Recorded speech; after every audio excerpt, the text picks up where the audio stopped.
American print, much better. Before we start this episode of Time in the Round, a statement made by Ruben last week has upset a fair few of our audience. He would like to make a statement on this. Hey guys, Ruben from Time in the Round podcast. This is a statement I never thought I'd have to make, but I want you all to know the truth, and I'm nothing if not honest and truthful to you all. I am here to clarify something that I said in our latest episode: no cash for cash. It has been brought to my attention that I made a statement that has caused some discomfort and created contention within the Yu-Gi-Oh community. I would like to apologize for these comments and hope you all can forgive me for what I said. Please know that these are my opinions and that Joe does not share these thoughts. This is a comment I made offhand and I didn't know how impactful my words could be. Words have power and I've learned that now. Thank you so much for your continued support, and I will move forward with the lesson I have learned. It's come to my attention also that 2 weeks ago I made a statement that upset the Yu-Gi-Oh community in South America. Unfortunately, my Spanish is not up to scratch, so Ruben would like to make the statement on my behalf. También yo deseo disculparse con la aprobación de América del Sur. Después de reflexionar sobre los comentarios hechos en el episodio 2, Un futuro increíble, ahora se da cuenta de que, de hecho, estaba jugando un mazo de Libromancer con mi canco y no un mazo de mi canco con Libromancer. El conteo erróneo en las proporciones de las cartas dentro de su mazo no volverá a ocurrir. Todos los mazos se discutirán correctamente bajo su banner correctos. Gracias, mi canco de por vida. Hello, everyone, and welcome to Time in the Round, a podcast dedicated to the discussion of Yu-Gi-Oh! I'm Ruben. And I'm Joe, and we have another 40-minute discussion with a very special guest, Kezza Doyle. How are you going there today, Kez? Yeah, great to be here, guys. Thank you for inviting me along. And today we are going to just be interviewing Kez, going through like his Yu-Gi-Oh journey, where he's come from, where he's going, what he's doing right now. 40 minutes, episode 4 starts now.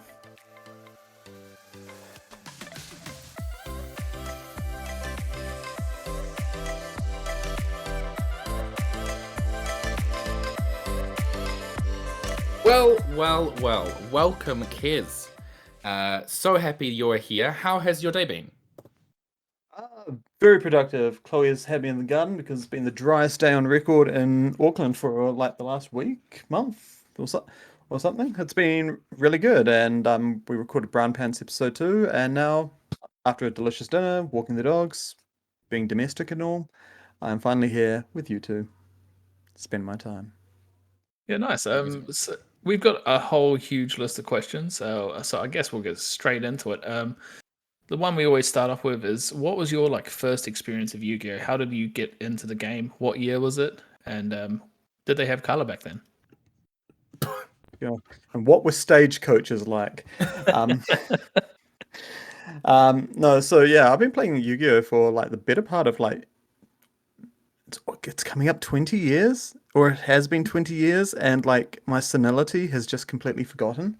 But it was my final years of high school, and I believe Yu-Gi-Oh was finally getting to the country, and I remember there was the cartoon, and there was the cartoon and everything, and then being like, oh, I wonder if there's a card game actually attached to it, and then because I was like downloading illegally Pokemon games and emulating, I found a Yu-Gi-Oh one, and then I was like, oh, this is fun. Do the cards actually exist? And lo and behold, my local Right Price, if you remember that, started launching them right to buy the counters. So yeah, started like throwing a couple of boosters in with the weekly shop without my mum noticing, and that's how I started getting into Yu-Gi-Oh!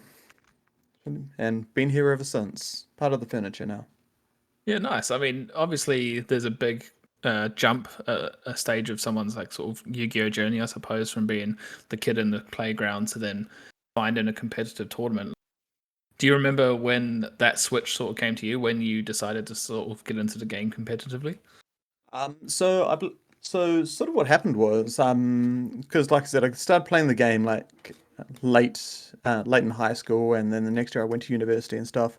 And one of the local university, Massey University in Palmerston North, they sort of had gaming group. It was mostly wargaming and Magic at the time, but I just sort of I don't know how I found it, like because I just moved from Wanganui to Palmerston North, and I was just like, oh, I don't really know how I found it, but I started turning up to this place called Mage, and yeah, there you go, like-minded Yu-Gi-Oh people, and so from there started going to the local tournaments and everything. It was a lot of really a lot of fun.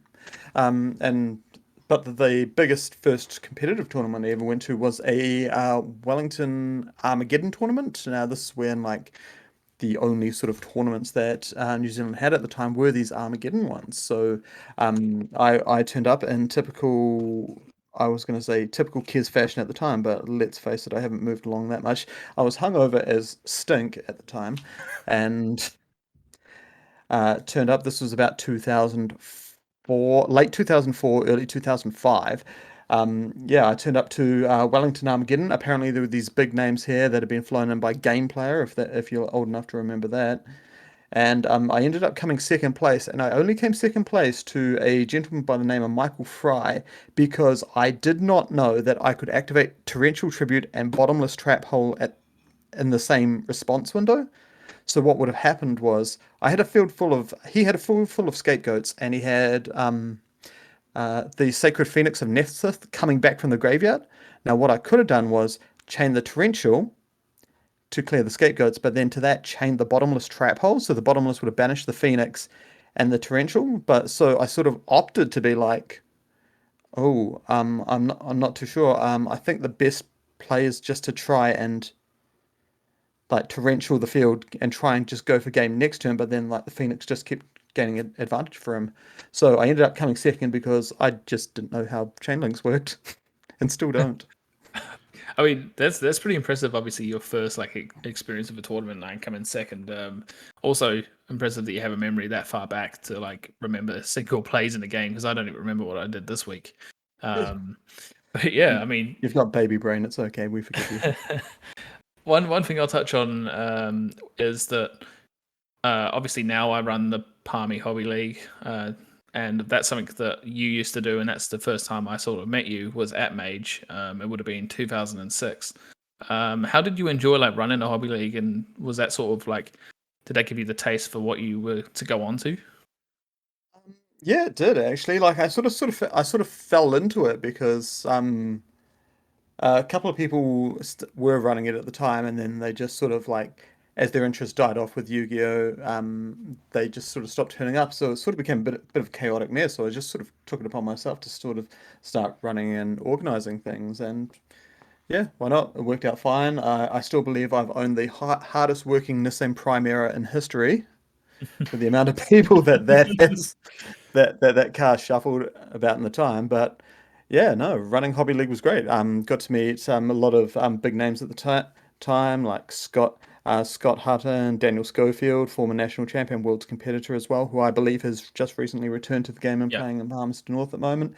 I'd be very remiss if I did not mention the great Aidan Valor as well. He is, if you're as old as me, like that is a name that goes down there, and like yeah, like Team Stein and things like that. We won the teams champs so many times they made fools out of more serious players. Uh, but yeah, no, it was really good, and I really enjoyed my time there. It was just a shame I had to move on, as it were. Yeah, and moving on from there, Ruben obviously is now the organized play manager, and that was something that you did for many years. How did you get into that, and what were your experiences while doing that? Um, yeah, no, so so I sort of moved from Palmerston North and Wellington to finish off uni, and part of what I was doing at university was a lot of sort of post production and video editing stuff, which has gone completely out the window now if you've watched my channel recently. Um, but but yeah, so I sort of funnily enough, I sort of fell into a job with Hobbyco, who was the distributors and organized play organizers at the time and everything like that. So I sort of fell into a job because I was too hungover to. Hey, this is a recurring theme, isn't it? I was too hungover to play a tournament, so I brought my camera along, my mini Sony mini DV camera, and I was just filming some filming some matches, and I just happened to edit it against a song, and then people seemed to liked it. I got into a job like that, and then it was sort of my cross to bear until I ordained Ruben into the role. Yes, I was. Is it rude if I call you grandfathered in? Yeah, but I was definitely welcomed into the environment with open arms. I mean, I've known you were the first people, or one of the first people I interacted with Kez when I got back from the game in August 2019. Which is a very interesting discussion. It's very funny hearing about all your experiences in like early 2000s when I was less than 10 years old. So loved being a part of this one. Hearing about Right Price, I don't know what that is. Mage is something definitely a relic of the past. Yeah. But it's super interesting seeing all of the organized stuff, and obviously you got to do the fun thing where you kind of Wizard of Oz, you got to see behind the curtain, and now you get to enjoy for what you're here. And speaking of enjoyment, actually I think obviously you've been playing this game for the better part of, like you said, 20 years. Has there been a deck or strategy that has been your favorite across all these years? Like, I've played almost every format except for like when I first started organized play managing. Like between 2013, 14, because I was doing a lot of organizing at the time, I don't really remember playing too much in that format. But I will have to say, like, my favorite deck of all time, like, it's got to be Teledad. I actually remember you playing that deck as well. I've also heard of you playing this deck too. Yeah.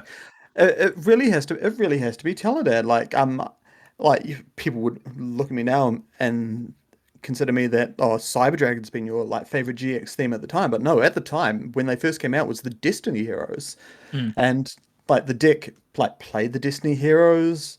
Like Dark Arm Dragon is just a cool card with a cool effect and everything, and being my emo stage and like dark everything.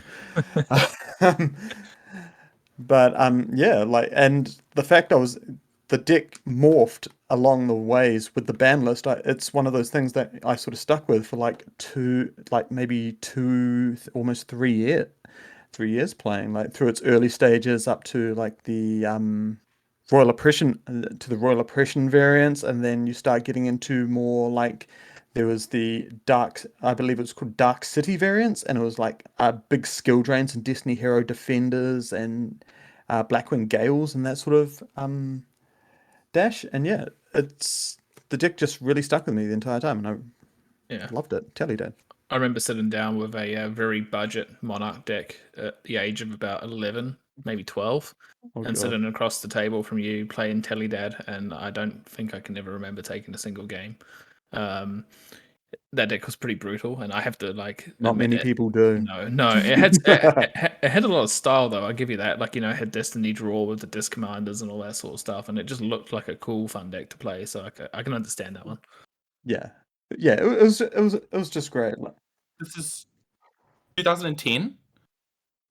Yeah. No. No, Yeah. before. So no. It was earlier than that. It was like a late 2008, 2009. Because 2007, I had the Destiny Hero engine, and that was in Perfect Circle Monarchs, which is the precursor to that. And then from there, you went into the It wasn't It wasn't Telydad. It was like the Dimension Fusion Dad deck, where like when Phantom Darkness just first came out, and you had triple Allure, you had triple Destiny Fusion, Dark Magician of Chaos was still on there and stuff, and so it was just banish, control your graveyard, drop 3 Dark Arm Dragons, Destiny Fusion out, destroy your opponent's board, game, and then that evolved into the Talydad, which I feel is like a more elegant style of deck. It's so fascinating. Would you say that then that was also like your favorite format, or has there been a time in playing Yu-Gi-Oh that is just like a format where you could just any day someone asked if you wanted to play, you would pick up a deck and go? Favorite format of all time. I'm probably the best times I've had playing Yu-Gi-Oh is going to be during Plant Synchro format. So not the Edison format. I think it's like the year later where the deck started becoming more refined. I think we got like that's when we just sort of got tour guide, and like your only thing to go into was like Grenosaurus with the tour guide and things like that. But literally, you were just using it to put Sangan on the field to search a play for next turn and things. But yeah, that plant synchro format. Like I was living in Wellington at the time, we had a really good hobby league going on, hanging out with some really cool players like Chris Dalton and things, who's two-time national champion Chris Dalton, and yeah, it was a really good time. Loved Also, it. someone that popped up randomly at Valkyrie Games a couple of weeks ago. Chris Dalton was playing Magic there, and then Aiden Vela walked in at the same time. It was a weird experience, but yeah. That is there's a time walk for you. Oh, quick thing on Chris Dalton. You know he's like he's one of the top prop creators and cosplayers in New Zealand now. Nice. I did not know that. He is once like I've caught up with him a couple of years ago through Armageddon's and things, and he is like he keeps turning up in amazing costumes. Like he's done Geralt from The Witcher, Master Chief from Halo, like, and he makes all these amazing props. He is insane about it. Yeah, it's crazy. I mean, oh yeah, I think he just plays Magic here locally now and actually lives here again. So it's kind of cool. There's so many people out there that have played the game and have like moved on to other things. And funny that you Yeah. bump into them, they still ask about Yu-Gi-Oh and how things are going.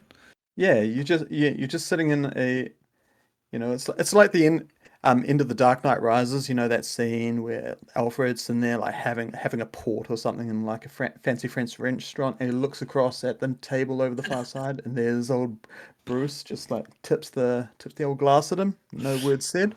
Like I feel that's how it sort of becomes when you've been in the gaming world in New Zealand long enough. You walk into a game store and it's just like look across the one of the other game tables, and you're just like knowing looks, half smiles, Yeah. distant memories, misty. Hazy recollections, things, Oh, memories of a very bygone hazy. era. I mean, so Exactly. obviously a lot of these people have no longer played, and I think you mentioned that you took a little bit of a break across that 2013-14 era, maybe not Mm. so much out of your own decision, but has there ever been a time where you have actively made the decision to take a break from Yu-Gi-Oh? Obviously, playing it for so long, even in more modern times, the conversation every format comes up of going, I'm quitting. Oh, I don't like this format. Oh, this Yeah. isn't for me. Have you had that moment before? You know what? Weirdly, I have not. Like, I'm a stubborn old bastard. Like, there are times where like I've been like I feel so frustrated with the game, but at the same time, you sort of you take a week or two off, you go live your life, you go write the great novel or whatever heck it is that you do in your spare time, and then you just sort of like, nah, it's just still there. Like, I'm just gonna come back and play again. And I think like a lot of people that do. Like, there are some people that legitimately take a break or they just go from the game forever for other reasons, but I think a lot of people that do take a break, some of that comes from like a rigidity in their person. Mm-hmm. Like, almost like, I've been playing this format for the last like, 4 to 6 months. I've got a deck, it's perfect. I don't change it every week, and yep, good. I'm good. And then like a set comes in, and then like what is it? Synchros ruin the game. XYZ's killing the game. Pendulum's going to be the death of Yu-Gi-Oh! And it's just like you get to a point where just sort of roll with everything, and you're just like, okay, take it on. What can I do? How can I take advantage of this? Can I apply it to my deck? No. Can I angle shoot it and kill it in this way? Why not? Yeah, it's something that I've sort of done when I've been tempted to take breaks from Yu-Gi-Oh. I know I definitely have in the past, but recently, if I've ever felt a bit kind of disconnected with the game, is I just take on new challenges with road decks, and Yeah. I feel like you have a bit of fun. You build something stupid to try like win a hobby league with, and that's where I get my enjoyment currently. Yeah. Mm-hmm. Yeah. I mean that's definitely comes back to like this sort of weaves back into my favorite deck of all time, which is Cyber Dragon as well. Like the fact that the deck is built to go second, and it's just like it's sort of in my mind it comes off like a bit of a puzzle. Like, okay, you do your thing, cool. I'm sitting here staring at my hand already, being like sequencing my play, being like, okay, how am I going to crack this? Can I win this turn? That sort of thing. And so it sort of becomes like a puzzle to me, and that's what I like with Cyber Dragon. Mm. Yeah, and speaking of decks that obviously have cost a lot of money in the past, Telly Dad would have been one. Is that the most expensive deck you've ever bought, or is something like Cash Terror recently? Like, Cash terror. Yikes. So most money I've spent on a deck in any one time, definitely Talydad. Like, Do you want to coming along. break down the costs behind that deck of the time? I believe at the time, with the reprint of Crush Card Virus in the Gold Series 1, I was the first one to have one, by the way, because someone opened the product early in New Zealand, and I just happened to be the first official person to own that card. So all up, I believe that deck was costing mid-range about. You could make it for under 3,000, but it was closer to $4,000. Oh my god! Wow. I think, yeah, people have sort of forgotten that old Yu-Gi-Oh and the old prices. Yeah. Put it this way: Dark Arm Dragons were one per case. One per case. They were setting you back about $350 each. You needed 3 to compete. Allures $100 each. Like Destiny Hero Engine, like up front, like Mellies and D-Draws were about $50-$60 each. Teleports about 80 to 100 each. Like plus, then you needed a full extra deck. The deck stacked up really, really quickly. Yeah, and I mean that kind of puts into perspective that Cash Terror, yes, it's expensive, but it's got nothing on those old decks. I remember there was a story about someone selling their car to buy a deck back in the day. Yeah, yeah. Or my favorite one is old Marty. If I'm allowed to tell this, name names. Old Marty Butler from Nelson. You'll remember Marty Butler. We had a very good night. We had a very good night indeed the night before. We wake up in the hospital the next day to shouting and screaming in the room next door. And it's Marty wondering where the hell he had spent $3,500 last night because it all come out of different ATMs. And he's just like, and we're just like, oh yeah, you bought Teledad last night, but the ATM limit's like about $800 each. So you marched this poor guy around the Auckland CBD at about 2 a.m. to buy his Teledad deck with cash. Oh no. Yeah, well, that's definitely a story. Okay, but to answer your question, most money spent on a deck at the moment is definitely my Cyber Dragon babies. Oh yeah, true. That Definitely, folder yeah. is locked away. That is, I'm not even going to put a value on it because it's an embarrassment of riches. It's priceless. It's priceless. Mm-hmm. It's obviously expensive decks, and the reason why we pay so much for these cards is to compete at big tournaments. And obviously New Zealand's like robbed of a lot of it simply due to location. Not exactly a YCS hotspot, good old Tamaki Makoto. But what has been your biggest tournament experience, or like ones that you think are super memorable and things you would never want to change? Yeah, like big tournament experiences. I definitely feel like a YCS is like if you any Yu-Gi-Oh player that's worth their salt and gets the chance, attend a YCS. Now you're gonna sit there and think to yourself, "Oh, I'm just like casual local player. Like I do middling results. I've won the odd tournament or two at the time. Why do I want to go to a YCS?" It is an incredible experience. Um, you every you find that everyone's there for the same thing. You've got like 1,000+ people there, all for the same reason. Everyone's really chill. Everyone's really chill. Like your first couple of rounds, like everyone's mixed in with each other. So you're gonna be like meeting like some really incredible people. The trading out in the lobby. Oh my God, you are gonna see cards you didn't even know exist and rarities. You're like, what the heck is this even?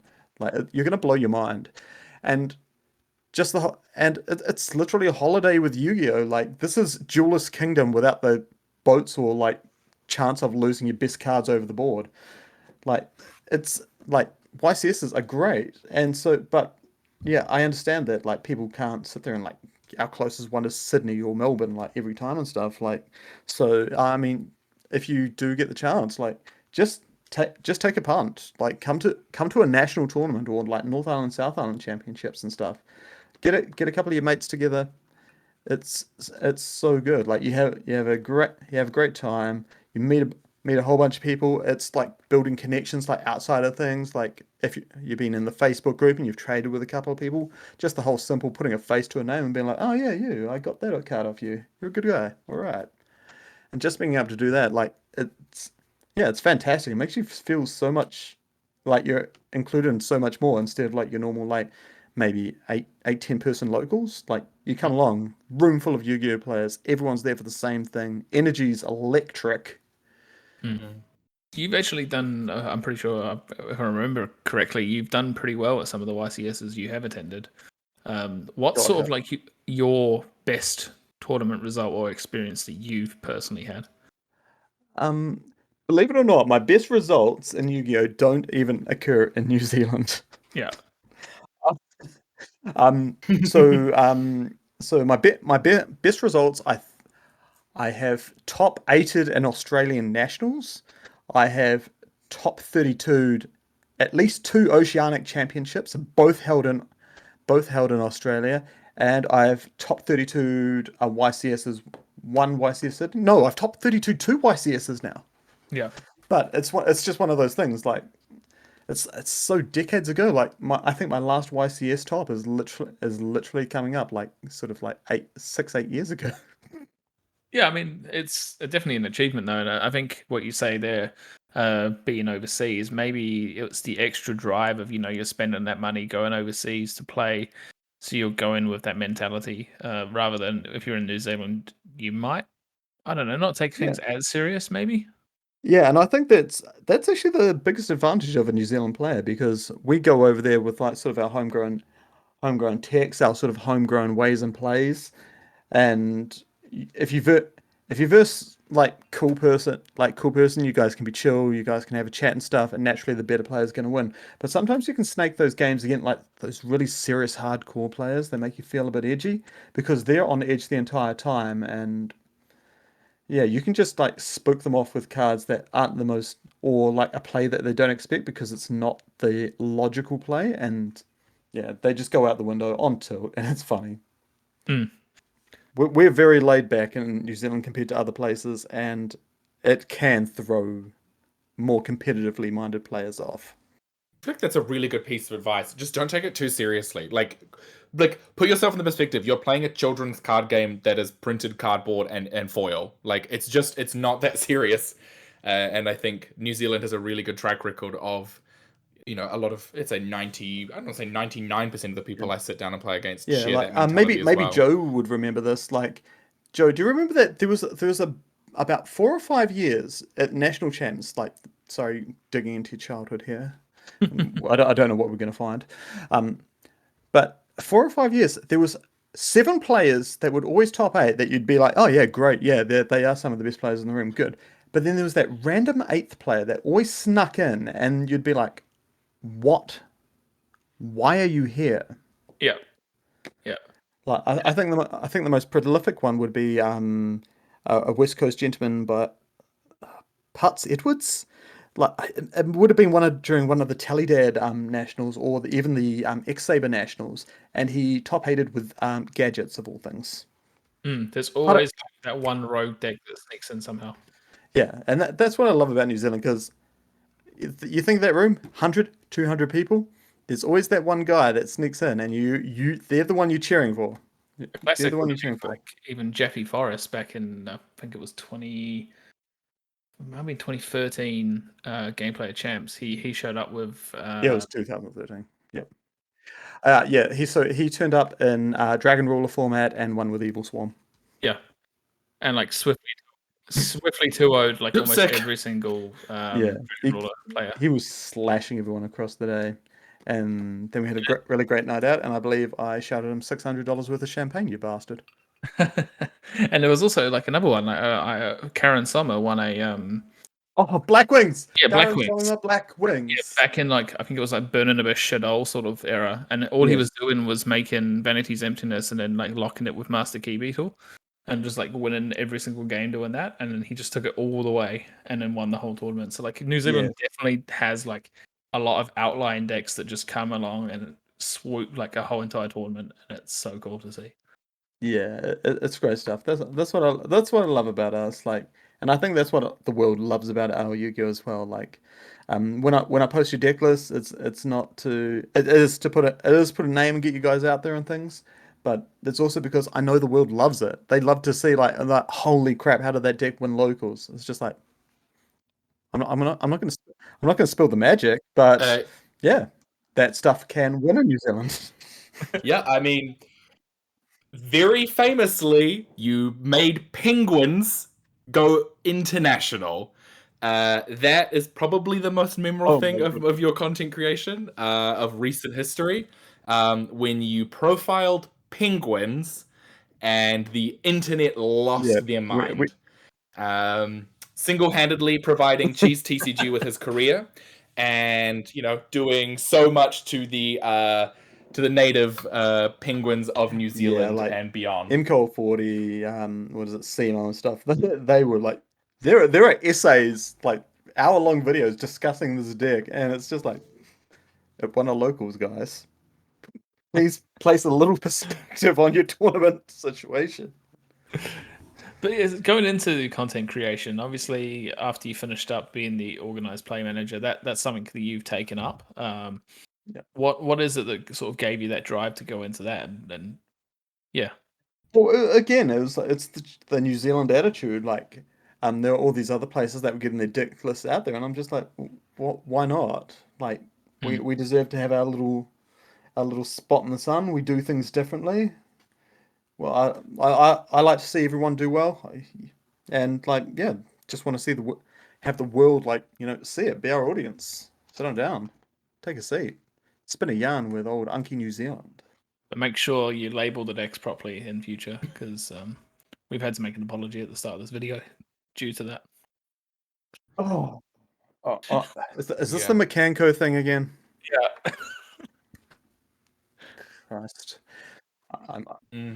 We won't Apologies make to any South more Americans. so sorry for labeling your deck as Mekanko's. I am so sorry. I'm sorry I didn't mention it was Libromancers, even though there were Libromancers and Mechankos in there, and Mechankos were the driving force behind it. And no, Tally, yeah, You can't please them all. Tally Can't please Dad them all. was three Dark Arm Dragons, 3 E-Tallies, 6 cards in your 40-card deck, but it's still called Tally Dad. Exactly. But we won't get into the debate.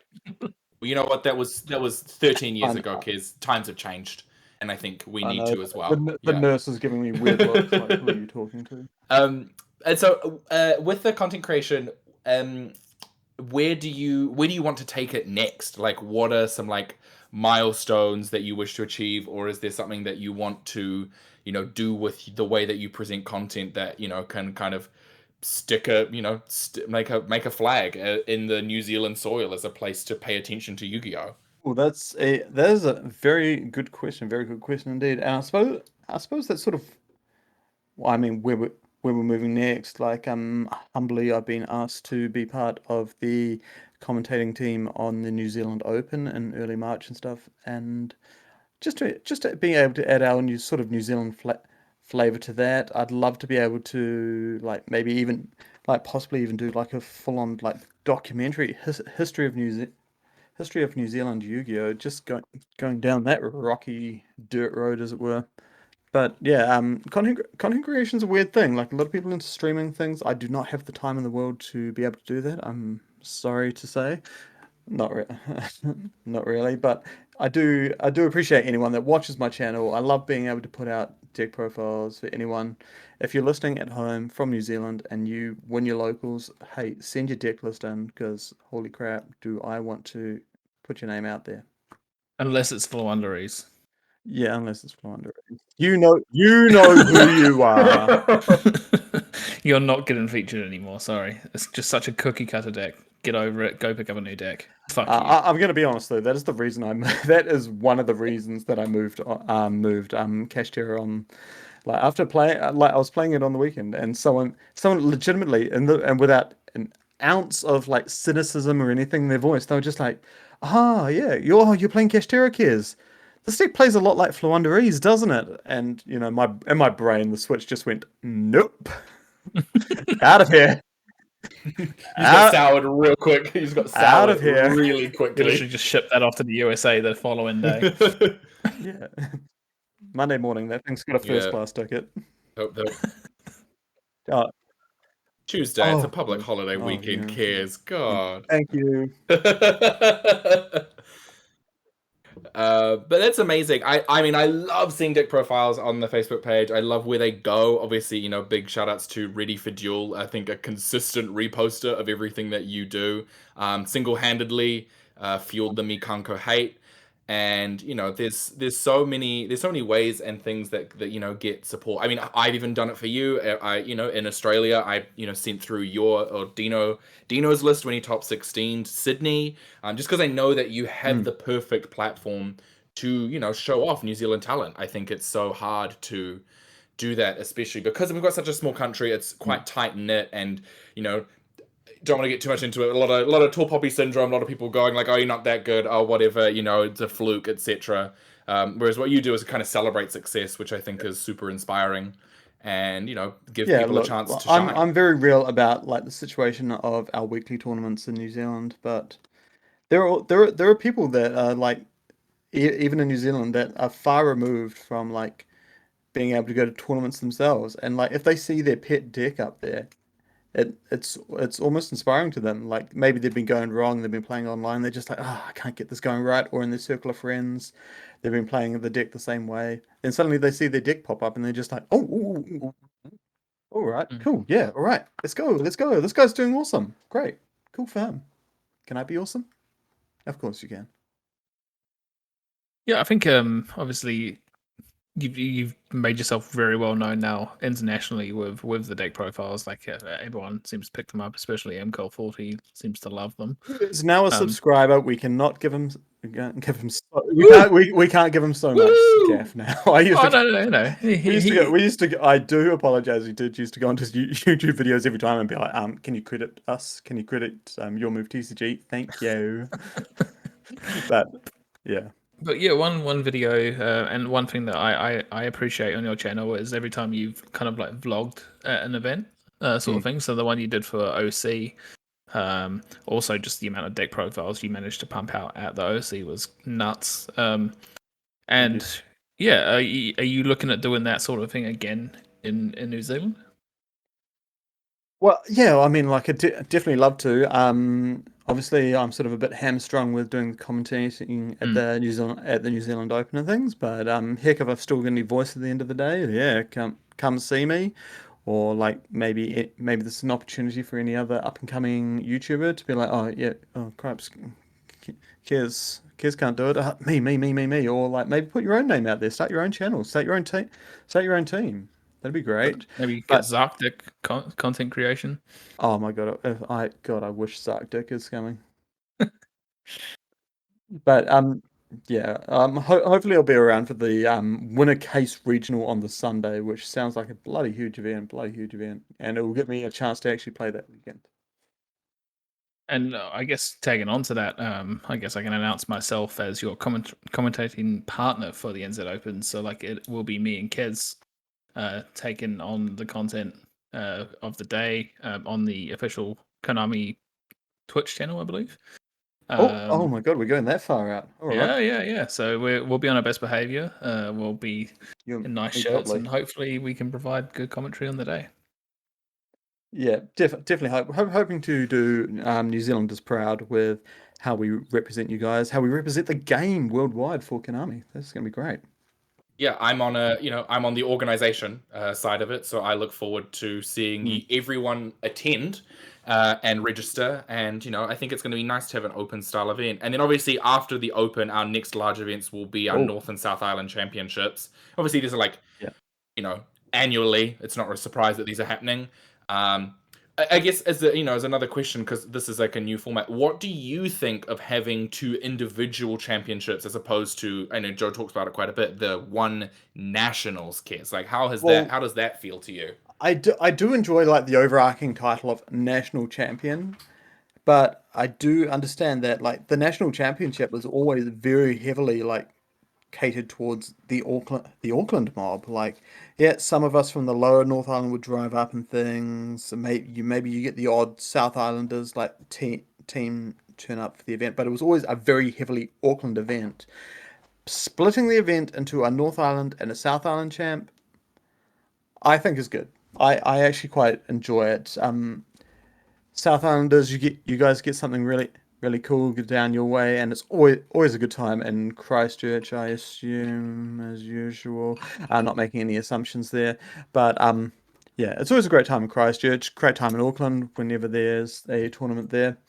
But yeah, it gives the South Islanders a bit more something to sort of look forward to, as it were. I think I can get behind that. I think it's nice. I think you're right. Like the bragging rights may be a little bit taken away, but it's just all about the accessibility to some people. Because for us in Auckland, it's maybe like what a 10-minute drive to the venue. But if it was only in Auckland, it would be an hour in flights, accommodation, and so those people in the South Island can look at Christchurch and go, maybe I don't have to sink so much into my event weekend, and I can just enjoy my time. I think it's nice to have it a little more accessible. But you're right, the bragging rights are a little less. Maybe we just look forward to time in the round doing the maybe the title match between the North Island South Island Championship champs again this year. Potentially, yeah. I mean, one thing I would like to touch on as well, though, is obviously the big news of Worlds coming back. That will probably put a little bit more weight on some of these tournaments coming up, being World Championship qualifiers. Definitely. Yeah, so I think that's going to draw hopefully players out of the woodwork. I feel, there's definitely a lot more weight on tournaments such as OC and things now.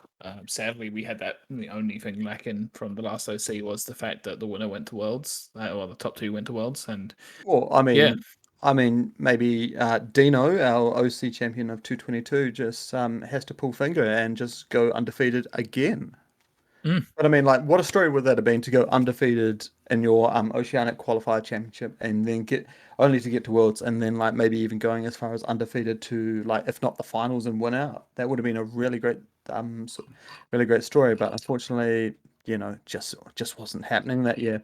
So just not the narrative. Exactly. But I mean, if anything, I know Dino, and I know that's just going to push him harder to just do it all again, baby. Yep, and I'm the punching bag, so here to make sure our Oceanic champion continues to be a good player, because that's he's Rocky, and I'm the coach's name because I've never watched those movies a day in my life. It's Adrian. Perfect. Yeah, there we go. So we are approaching the end of time, but one last question I've sort of got for you, and it will be kind of a hard one to answer, but what if you could pinpoint one experience that you've had in your whole 20 years of Yu-Gi-Oh, what would be the like absolute pinnacle for you? Absolute pinnacle for me. Ooh. And that's time. No, just kidding. Oh my god. Send help. I'll think faster next time. But yeah, absolute pinnacle. Like, I think just I don't like thinking of pinnacles. Like, I think I just like moving and changing, and where I am right now, like being like sort of like an elder statesman of the game in New Zealand, and like just being able to share like everyone else's achievements as well as my own on a worldwide stage is just it's great. I love being here. So congenial. I love that answer so much. Not selfish in the slightest. Just a selfless creator in good old New Zealand, with your dogs next to you and a drink in your hand. That's the Kez that we know and love. Do you have a camera to my room? Because that is the exact. Never mind. No, I'm just really in tune with what's going on in the scene. The ice rattling, I can make good assumptions. I love it though. It's so nice. And yeah, that is time for all of our listeners. Thank you so much for everyone who's joined us, and thank you, Kez, for coming along to our humble little show and providing us with pleasure, guys. Thank you very much. Some amazing insight and availability of history, which I don't think a lot of people will have access to, especially people that have been around since the early 2000s, survived the Y2K bug. People that are born after I started going to Hobby League. You know what? And happy birthday to those people. But Kez, can you let our listeners know where they can find you if they want to keep exploring the realm of your creation sphere? Well, you can find me under your local bridge, or you can subscribe to me on YouTube at Your Move TCG. Otherwise, you can follow me on Facebook as well. I do have an Instagram page that does get a few memes, but Dickless, Facebook, candid YouTube content over on YouTube. But thank you, guys. Amazing. And thanks so much, everyone, for listening. If you liked what you've listened to, please be sure to share this with your friends, rate and review us on your preferred podcasting app. If you are listening along with us on YouTube, please be sure to like, comment, and subscribe. Share it with a friend, or we'll be sure to leave all of Kez's socials linked down below. And thank you so much for listening to this week's episode. I'm Ruben. I'm Joe. I'm Kez. And that's time in the round.